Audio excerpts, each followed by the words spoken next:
Pode Crer Cortes. Se inscreva no canal. Agora, por exemplo, eu mantenho contato diário com diplomatas americanos, russos e alemães para entender o conflito, né?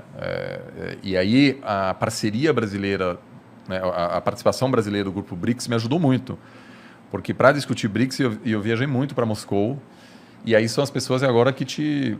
né, são os contatos. que te explicam o que está acontecendo, qual a probabilidade de um confronto, E o que eles etc. estão falando lá? O que os caras na Rússia estão sentindo nesse momento? Eu acho que... uma coisa que chama atenção é que o Putin não fala muito da guerra na mídia russa. Ele aparece na TV todos os dias, mas fala sobre cripto, sobre... Sobre enfim, cripto? Tem um debate super interessante se é para banir ou não, né? Vários países estão começando a banir agora. A China já baniu. A Rússia se preocupa com alto consumo de energia, né? Isso desculpa, né? Enfim, esse é um tema que está sendo discutido se é ou não é, porque um governo que quer controlar o sistema financeiro se preocupa com aquilo, porque aquilo não consegue controlar. Então, se você tem um viés autoritário, sua intuição sempre é querer controlar essas coisas. Só que tem uma vantagem também, né? Porque se você for uma cripto, a seu país assumir essa parada, você fica protegido contra ameaças externas, como o cara vai embargar o Bitcoin. Foda-se, tá ligado? Exato. Mas aí eu acho que os russos querem, eles já, por exemplo, tentam... antigamente, mesmo a Rússia fazendo comércio com a China, por exemplo, via da moeda russa para o dólar, depois do dólar para a moeda chinesa. E agora isso já vai direto, cortar o papel do dólar justamente para reduzir o poder de barganha dos Estados Unidos. Agora, então, pode haver sim um ataque iminente, mas eu, assim, também acompanho no jornal, etc., eu acho que haveria algum tipo de retórica mais pró-guerra, dizendo que agora chegou a hora da Rússia, enfim, mostrar quem é. Algo assim, mas não está tendo isso. Mas isso pode mudar, eu acho que só tiver um conflito se tiver alguma coisa... Pode ser algum ataque dentro da Ucrânia contra a população russa, por exemplo, ou contra os rebeldes pró-russo que já ocupam, pró-Rússia, que já ocupam a parte da Ucrânia. Eu ainda acho que o cenário mais provável é uma pequena invasão, que na verdade é uma violação da soberania, mas não uma ocupação inteira, porque daí você teria o mesmo problema que os Estados Unidos tinham no Afeganistão. E no Iraque, que você começa a ter rebeldes, guerrilha. E isso aí vira um pesadelo. O presidente que está lá agora, ele é pró-Rússia? Não, o presidente, o Zelensky, é uma pessoa, enfim, que é um comediante. E o papel dele, que ele mais fez sucesso, foi de presidente da Ucrânia. Peraí, ele é comediante? Ele era, essa é a profissão dele. Que pira, ele cara. tinha um programa... Ele é o Bolsonaro Não, então nos programas ele enfim, era o presidente, só que no programa dele. A eleição dele é um sinal de um cansaço terrível da população ucraniana com o sistema político. Muita corrupção. Então, quando eles elegeram esse cara, também foi uma forma do eleitor dizer à elite política, a gente cansou de vocês. Então, ele tem uma posição mais pró-Ocidente, é mais popular do lado da Ucrânia, que fica perto enfim, da Europa. E aí a Ucrânia vem tendo presidentes que às vezes são mais pró-Rússia, mais pró-Ocidente. O atual tem uma taxa de aprovação baixíssima. Então tem duas teorias. Ou uma invasão levaria ao colapso porque a população diz: eu não vou morrer defendendo esse governo, que é um palhaço, é um profissional de fato. Que loucura. Volte a fazer o que você estava fazendo. Uma pessoa que não sabe governar, etc. É muito raro você ter uma pessoa que vem totalmente de fora e faz um bom governo. porque é muito difícil de governar e o cara não tinha nenhuma experiência. Ainda mais se a sua experiência era atuar como presidente. Atuar mesmo no teatro. E a outra... Exato. Mas a outra alternativa é a invasão desperta, de repente, um apoio ao governo. E não dá para saber, né? Não dá para saber. Isso que aconteceu, aliás, no governo Bush, no 11 de setembro. O Bush já estava assim... As pessoas começavam a perceber que aquilo não era um bom presidente, né? Uma pessoa muito incapaz, etc. Aí aconteceram os ataques, viram Bush com a bandeira americana lá em Nova York e, de repente, de um dia para outro, tinha uma taxa de aprovação muito alta, que levou ele à loucura para... Né? Enfim, que ele guerra levou no final a guerra no Iraque, que um líder menos popular jamais poderia ter feito. Então, ninguém sabe como a Ucrânia vai reagir. Isso é o grande problema e isso também é o problema do Putin.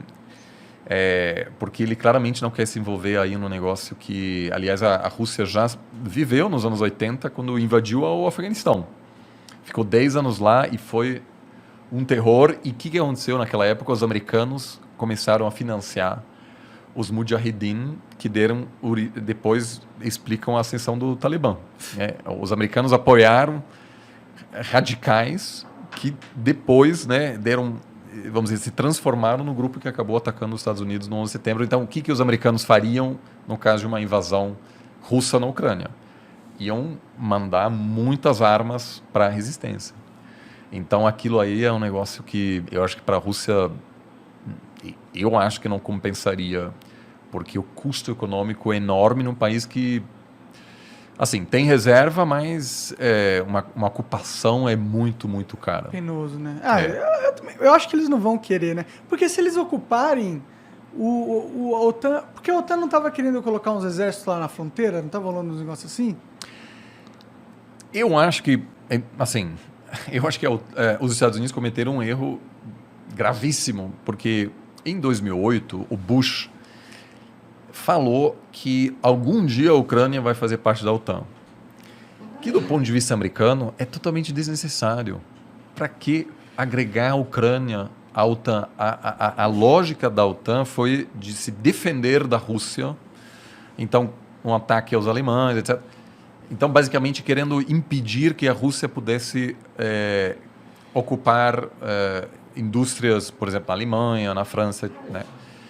Agora, o ganho estratégico dos Estados Unidos integrar a Ucrânia na OTAN é praticamente zero. É só encher o saco da Rússia. Pior, porque se a Ucrânia sofrer um ataque, os Estados Unidos é obrigado a entrar no conflito. E a população americana não quer isso. O Trump foi bastante honesto. Ele falou, olha, alguns países da OTAN, eu não sei se os Estados Unidos querem defender. Porque a OTAN surgiu numa lógica da Guerra Fria que hoje, a princípio, não existia mais. Então, foi uma grande provocação também, ao meu ver, uma cegueira, talvez, porque a Ucrânia até pode, vamos dizer, dá para defender a democracia na Ucrânia, etc. Agora, e os Estados Unidos, na verdade, não tinham um plano concreto, ele só falou. E aquilo gerou uma angústia muito grande na Rússia. Então, por isso eu acho que os Estados Unidos não está disposto a mandar tropas para os ucranianos. Não é um país tão relevante. Os russos encontram... Kiev vamos dizer, é o início da civilização russa. Então, para eles é muito mais importante. E outra, se tiver um soldado americano matando um soldado russo, por que as bombas atômicas não começam a voar, tá ligado? Tem uma série de acordos, linhas, né, de diálogo para justamente evitar que esse tipo de coisa pode rapidamente levar a um conflito. Entendi. Mas é sempre o pior dos cenários e meramente a chance de um confronto entre as duas grandes potências elevou o preço de petróleo. Uhum. Então o mercado está começando a ficar muito assustado. Entendi. Você já tem uma crise energética na Europa por uma série de fatores e o preço de gás está aumentando muito. Então um país, por exemplo, que vai sofrer muito é a Alemanha, que depende do gás russo. Entendi. Uma vez que você tem um conflito acontecendo, você ainda pode confiar que a Rússia vai te passar gás. É verdade. Apesar de você fazer parte de uma aliança militar que está em conflito com você. verdade, né? Pode ser, mas pode ser que não. Pode cair uma bomba num gasoduto e aí... E já era. A Alemanha, 40% do gás natural que a Alemanha importa vem da Rússia. Caralho. Por isso os alemães estão muito assustados e não querem uma escalação. Então, esse risco existe, é real. Tem muitas manobras acontecendo do exército americano perto do exército russo no Mar Negro. Isso é muito assustador, porque às vezes é um erro humano que pode levar a, enfim, um confronto que pode levar a um conflito. Foi assim que a Primeira Guerra Mundial começou. Foi uma guerra sem querer. Ninguém queria iniciar a Primeira Guerra Mundial. Então, nesse caso, portanto, os diplomatas se desempenham tanto agora em querer baixar as tensões, basicamente. Entendi. Eu acho que o mundo está tão conectado no comércio que eu também não acredito que os caras querem uma briga entre dois cachorros tão grande, tá ligado? Então, esse é um dos grandes argumentos, eu não estou te chamando de liberal, mas não, claro. O liberalismo, que não tem a ver com... É uma coisa diferente do pensamento liberal doméstico, mas a teoria liberal diz que quanto mais comércio existe entre nações, menor o risco entre eles, porque tem grupos de interesse em cada país que vão se empenhar para evitar um conflito. Sim, faz sentido, na minha opinião. Exato. Agora, os pensadores realistas dizem que aquilo acaba sendo secundário na hora do país pensar no seu interesse nacional, que é, como eu falei, né, proteção da fronteira, da integridade territorial, porque na Primeira Guerra Mundial, a Alemanha e a Inglaterra tinham laços comerciais muito fortes. Só que daí entrou o nacionalismo e, apesar de grandes perdas, as elites da Alemanha, que sabiam que iam ter que abrir mão do acesso ao mercado britânico e dos produtos ingleses, que eram importantes para a economia alemã, toparam, apoiaram o confronto, a guerra. Então, você tem várias... Isso é um grande exemplo de que o comércio não é uma garantia. Sim, com certeza. Eu acho que ajuda, mas não é uma garantia. Né? Porque um dia me parece bastante provável que vai haver algum tipo de conflito entre os Estados Unidos e a China, apesar de ser a relação comercial mais importante que temos hoje. Pode crer, né? Tá aí, talvez a bomba atômica segure. Corretíssimo. A presença das armas nucleares é uma espécie de... É um incentivo para evitar um confronto. Porque... Se o confronto existir, é fim de jogo para todo mundo, né? Exato. Então, hoje eu acho que a chance de um confronto envolvendo soldados americanos e russos é pequeno. O grande drama dos Estados Unidos é que os Estados Unidos não quer fazer de tudo para defender a Ucrânia.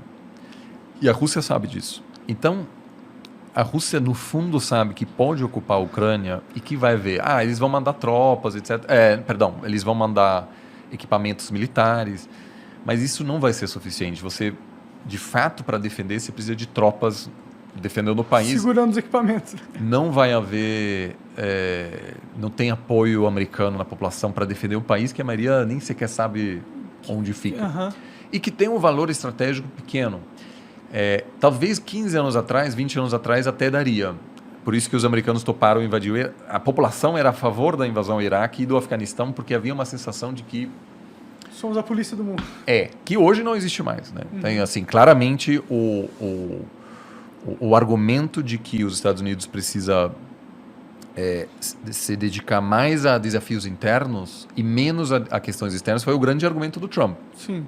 E o Trump, sem a pandemia, esse sido reeleito super tranquilamente. É mesmo? Sim. Olha lá, que interessante. Ele não soube gerenciar. Entendi. Então, esse desejo de marcar presença, etc., hoje não existe mais. E é justamente isso que também incentiva países como a Rússia e a China a... ganhar mais poder, né? Pode crer cortes. Se inscreva no canal.